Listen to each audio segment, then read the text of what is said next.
자, 그 다음에 14만천과 12지파를 실제수로 보는 주장에 대해서 한번 살펴보겠습니다. 자, 12지파와 14만 4천을 신천지에서 실제수라고 하는데, 그리고 순교한영이 14만 4천이라고 했는데 이것은 근거가 없는 말입니다. 오히려 12지파 14만 4천은 실제 숫자가 아니라 상징적인 숫자를 의미하고 있어요. 자, 이거 보니까 12지파 14만 4천이잖아요. 그렇게 신천지에서 12지파를 만들어놨죠. 만들어놨는데 실수라고 이야기하는 것에 대해서 뭐가 없냐면 근거가 없어요. 신천지에서 유독 요한계시록에 있는 대부분의 내용들을 상징으로 해석을 하잖아요.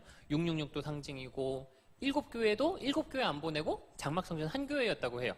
사자가 7이니까 7교회라고 표현을 한 거다. 이렇게 이야기를 하고 신천지에서 나오는 계시록에서 등장하는 대부분의 단어와 숫자들을 상징으로 해석을 하고 있으면서 유독 뭐에 대해서는 실제 문자적인 해석을 고집하냐면 12지파와 14만 4천에 대해서는 문자주의적인 해석을 고집하고 있습니다.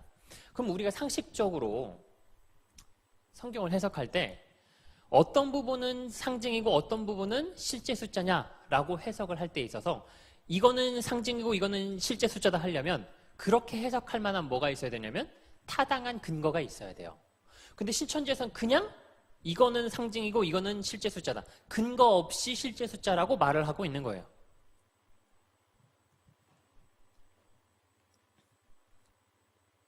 자, 그럼 여기 12지파가 진짜 실제겠느냐? 일단 기본적으로 뭐가 없냐면 신천지 주장은 이긴 자가 인쳐서 12지파 14만 4천을 창설한다라고 이야기를 했는데 요한계시록에 이긴 자가 12지파 창설하는 내용이 성경에 있습니까? 없어요. 성경에 기록되어 있는 건 그냥 어떤 내용만 있냐면 12지파 중에서 입맞은 자가 14만 4천이다 라는 내용밖에 없어요. 인쳐서 12지파 만든다 이런 내용? 없습니다. 그러니까 12지파는 이긴 자가 만드는 게 아니고 지금 12지파는 성경에 보니까 그냥 원래부터 존재하고 있는 모습인 거예요. 그럼 이 12지파가 뭐냐? 이게 신천지는 성경을 신천지뿐만 아닙니다. 삼시대론을 주장하는 이단들은 대부분 계시록을 신약 성경과 별개의 책처럼 바라보는 경향이 있어요. 어떻게 나누냐면 구약 시대, 신약 시대, 계시록 시대 이렇게 나눠요. 뭔가 계시록을 신약 시대와 떨어뜨려서 생각을 하는 것 같은 이런 느낌이 들죠? 근데 신약 성경에서 요한계시록도 뭐의 일부냐면 신약 성경의 일부고 그때 당시에 기록된 책이고 그때 당시에 있는 교회들한테 보내진 편지예요. 그러면 요한계시록을 볼 때 12지파라는 단어가 나오잖아요. 그럼 12지파라는 개념을 우리가 뭐 안에서 봐야 되는 거냐면 당시에 교회가 가지고 있었던 12지파에 대한 개념을 가지고 봐야 되는 겁니다. 이게 구약 성경에서는 실제로 뭐가 있었냐면 12지파가 있었죠. 그죠? 혈통적인 12지파가 있었습니다. 그런데 사실 성경이 기록되던 시기에는 이미 12지파가 없었어요. 지금 그 이스라엘 가면 12지파 다 있을 것 같으세요? 이스라엘 가면은 제가 듣기로 그 지파 그 가문이 4개, 5개 족보가 있는 데가 있대요, 있기는. 그런데 12지파는 다 없습니다. 왜 12지파가 없었냐면 그 북이스라엘 남유다가 나눠지죠? 그리고 북이스라엘은 언제 망하냐면 722년에 망해요. 예수님 오시기 전. 남유다는 586년에 망합니다.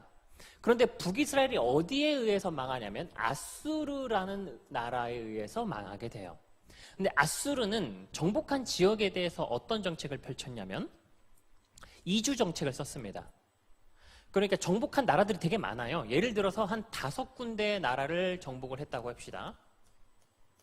그러면 여기 다 정복한 나라들인데 가만히 정복하고 놔두면은 이 사람들이 서로 뭐 할 수 있냐면 뭉쳐가지고 반란을 일으킬 수 있단 말이에요. 그러니까 반란을 방지하기 위해서 어떻게 하냐면 이쪽 지역에 사는 사람들을 언어와 문화가 다른 지역으로 이렇게 뿔뿔이 흩어져서 살게 만드는 거예요. 그리고 여기 사는 사람들도 흩어져서 살게 만듭니다. 여기 사람들도 이렇게 흩어버려요. 그럼 어떻게 되냐면 이 나라 땅에 자기 나라 사람들이 아닌 다른 언어와 문화를 가진 여러 개 나라 사람들이 모여서 살게 되잖아요. 그러니까 서로 뭐 하기가 힘들어요? 뭉쳐서 반란을 일으키기가 어려워지는 겁니다. 자, 아수르가 이런 정책을 썼는데 북이스라엘이 아수르에 의해서 망했어요. 그래서 북이스라엘 사람들도 자연스럽게 다른 나라로 강제 이주해서 살게 되고, 또 이스라엘 땅에 누가 많이 들어왔겠어요? 이방 민족들이 많이 들어온 거예요. 그래서 그 한 5개 나라 민족들이 북이스라엘에 이주해서 살았다고 합니다. 그러니까 북이스라엘은 혈통적인 12지파의 순수성을 잃어버리는 거예요. 왜냐하면 다른 나라 사람들이 뭐 하니까? 섞이니까. 이복 민족이랑 섞이니까. 그래서 남유다 사람들이 북이스라엘 사람들은 애초에 뭐로 인정하지 않았냐면 혈통적인 이스라엘로 인정을 안 하는 겁니다. 그래서 그 신약 성경에도 보면 유대인들이 사마리아 사람들을 배척하고 상종하지 않는 모습들이 보이죠. 뭐냐면 그 사람들을 누구로 인정하지 않는 거예요. 이스라엘 민족으로서 인정을 하지 않는 거예요. 거기다가 제의적으로도 북이스라엘 사람들은 예루살렘에서 예배드리지 않잖아요. 이단들이에요, 쉽게 말하면. 베델과 단에다가 산당을 지어놓고 그 산당에 있는 송아지가 출애굽시킨 하나님이다라고 하면서 우상 숭배하고 있는 사람들이에요. 제의적으로나 혈통적으로나 이스라엘의 순수성을 잃어버린 사람들이기 때문에 남유다 사람들이 북이스라엘 사람들을 인정하지 않았던 겁니다. 그리고 남유다에는 뭐만 남아있었어요? 유다 지파, 베냐민 지파, 그리고 제사장 가문들이 조금 남아있었죠. 그러니까 12지파는 이미 신약 시대부터 없었어요. 그런데 신약 성경에 보면 12지파라는 표현이 나옵니다. 12지파가 없는데 왜 12지파라고 할까요? 그래서 신약 성경에서 12지파라고 할 때에는 혈통적인 12지파를 가리키지 않는 경우들이 많이 있습니다. 갈라디아서에서 한번 보면 원래 구약 성경에는 누가 12지파냐면 아브라함의 자손들이 12지파잖아요. 근데 신약 시대 와가지고는 누가 12지파 아브라함의 자손이냐? 믿음으로 말미암은 자들이 누구래요? 아브라함의 자손이다, 이렇게 말하는 겁니다. 28절부터도 유대인이나 헬라인이나 종이나 자주자나 남자나 여자나 다 그리스도 예수 안에서 하나이니라. 너희가 그리스도에 속한 자면 곧 누구의 자손이래요? 아브라함의 자손이요. 그래서 신약 시대에는 누굴 향해서 아브라함의 자손 12지파라고 하는가? 하나님께서 택하시고 세우신 교회를 향해서 12지파다라고 말을 하는 거예요. 네, 그래서 갈라디아서 6장 16절에 보면 여러분 갈라디아서는 바울이 갈라디아 교회에다가 편지를 쓴 거죠. 근데 갈라디아가 어느 지역인지 아십니까? 지금 터키 지역입니다. 이방 땅이에요, 이방 땅. 완전히 이방 땅에 대부분이 이방인들로 이루어진 이방 교회예요. 12지파가 전혀 아닙니다. 근데 그 갈라디아 교회에 편지 쓰고 끝인사를 하면서 바울이 뭐라고 하냐면 무릇 이 규례를 행하는 자에게와 누구라고 표현해요? 하나님의 이스라엘에게. 아니 갈라디아는 이방인들인데 유대인들이 아닌데 뭐라고 하냐면 하나님의 이스라엘이라고 표현합니다. 누구를요? 이방인이지만 그들이 뭘 가졌으니까? 믿음을 가졌으니까 그들이 뭐가 돼요? 이스라엘이다라고 표현을 하는 겁니다. 야고보서 1장 1절에서도 믿는 자들에게 편지를 쓰면서 뭐라고 하냐면 하나님과 주 예수 그리스도의 종 야고보는 흩어져 있는 12지파에게 문안하노라. 당시 12지파? 없어요. 그런데 흩어져 있는 믿는 사람들, 믿는 교회들을 향해서 편지 쓰면서 뭐라고 하냐면 12지파라고 표현을 합니다. 그래서 12지파다 하면 신약 성경에서는 뭘 봐야 되는 거냐면 믿는 사람들이 모여있는 교회를 가리켜서 12지파라고 하는구나. 그래서 12지파 중에 입맞는 자가 나온다 얘기는 뭐냐면 입맞는 자들이 어디서 나오는 거예요? 교회 가운데서 나오는 모습이에요. 자, 그리고 이 14만 4천에 대해서 그 헬라어 숫자의 그 상징적인 의미를 부여를 해서 보는 게 있어요. 지금 우리나라에는 없는 문화죠. 그래서 사람들이 숫자에다가 의미를 부여를 해서 사용을 했는데 여기다가 간략하게 좀 적어놨습니다. 1은 하나님의 숫자예요. 2는 증인의 수입니다. 그래서 보면 그 구약 시대에는 증인이 몇 명 이상이어야 돼요? 네, 2명 이상이어야 돼요. 2 정탐꾼, 2 증인, 2 사람의 전도인 이런 게 나오고요. 3은 하나님의 숫자를 의미합니다. 4는 환란의 숫자 이런 거.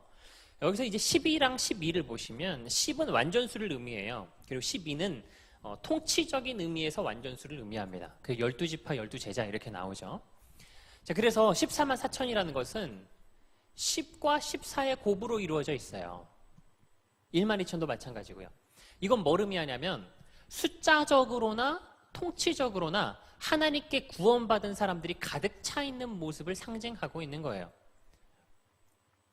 그래서 12지파에서 입맞는 자 14만 4천은 실제로 구원받는 사람이 14만 4천밖에 없다 이 얘기가 아니라 하나님의 교회 가운데서 하나님께 택하심을 받고 실제로 구원받는 입맞는 자들이 가득 찬 모습을 뭐라고 표현하고 있는 거냐면 14만 4천으로 상징해서 표현을 하고 있습니다.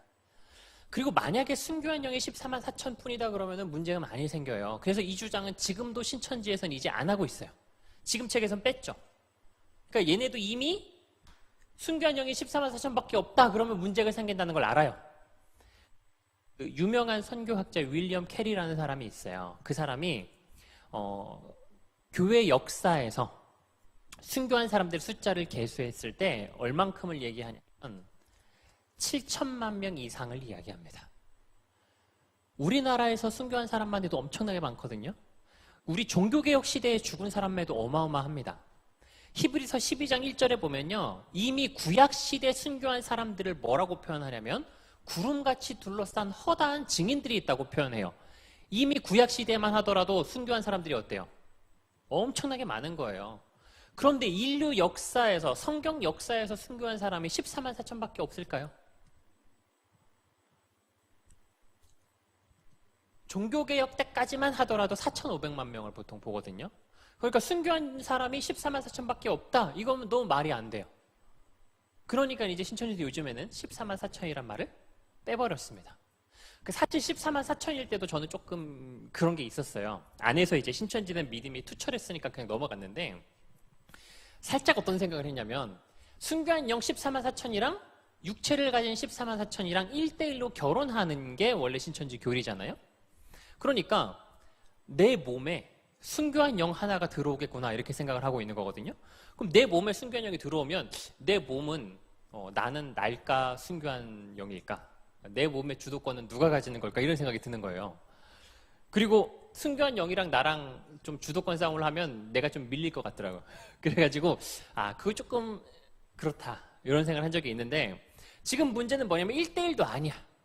순교한 영이 어마어마하게 많은데 육체는 뭐밖에 없냐면 14만 4천밖에 없어요. 그러면은 한 명당 수백 명의 영이 막 들어가는 거죠, 한 육체에. 굉장히 이상한 모습입니다. 로마의 역사가 타키투스 사람이 기독교에 핍박받는 이야기를 써놓은 내용이 있습니다. 기독교인들이 진멸하는 장면을 스포츠로 보듯 즐기고 사나운 야생동물을 우리에 넣어 기독교인들을 죽게 했습니다. 그렇지 않으면 십자가에 못 박아 죽이거나 화형을 시켰습니다. 날이 어두워지면 그들은 밤을 밝히는 램프가 될 정도였습니다. 이게 네로 황제 시대에 기독교인 핍박했던 내용을 기록을 해놓은 거예요. 네로 황제 시대에 핍박받는 내용을 기록을 해놓는데 어떻게 죽인 거냐면 사람들을 묶어놓고 덩굴로 싸가지고 불을 지르어서 태워 죽이는 거거든요. 근데 이게 어떤 정도냐면 밤을 밝히는 램프가 될 정도였대요. 엄청나게 많은 사람들을 매일 밤 어떻게 한 거예요? 태워 죽인 거예요. 그 불빛이 어땠어요? 밤을 환하게 밝힐 정도였대요. 네로 시대만 하더라도 순교한 사람들이 어마어마하게 많습니다. 그리고 이때부터 기독교가 300년간 핍박을 받았어요.